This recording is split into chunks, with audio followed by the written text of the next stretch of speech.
Assalamualaikum warahmatullahi wabarakatuh. Kami dari Universitas Negeri Surabaya, Program Studi S1 Sains Data Kelompok 9, kelas 2024C.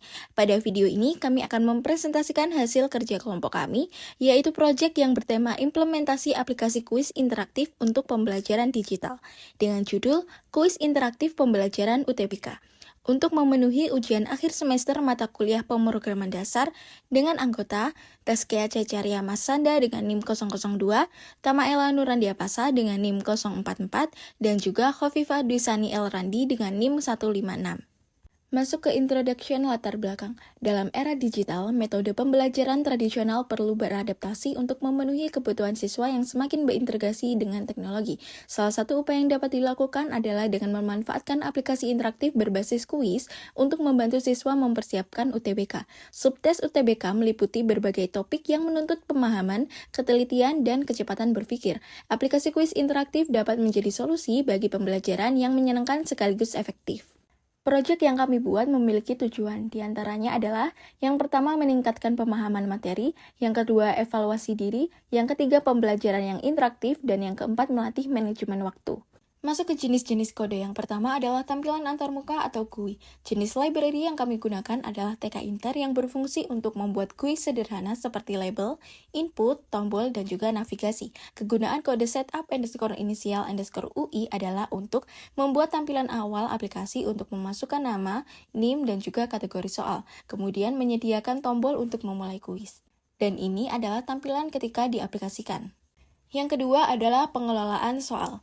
Jenis yang digunakan ada file handling yang menggunakan open untuk membaca file teks, kemudian data structure yang menggunakan list atau dictionary untuk menyimpan soal.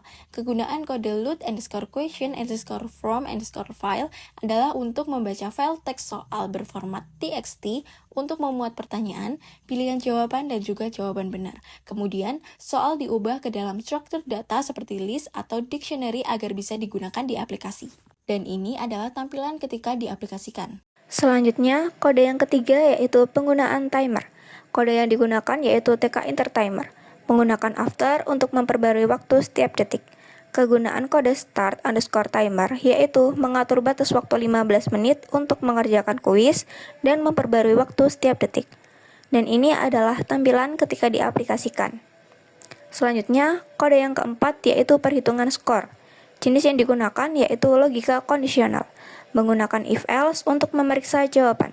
Kemudian, kegunaan kode calculate_score yaitu mengecek jawaban yang dipilih pengguna benar atau salah, serta menambah 10 poin jika jawaban yang dipilih benar. Dan ini adalah tampilan ketika diaplikasikan. Selanjutnya, kode yang kelima yaitu efek suara. Jenis yang digunakan yaitu Pygame yang berfungsi memutar file suara. Kegunaan kode play_correct_sound dan play_wrong_sound yaitu memutar efek suara saat jawaban yang dipilih benar atau salah, dan ini adalah tampilan ketika diaplikasikan.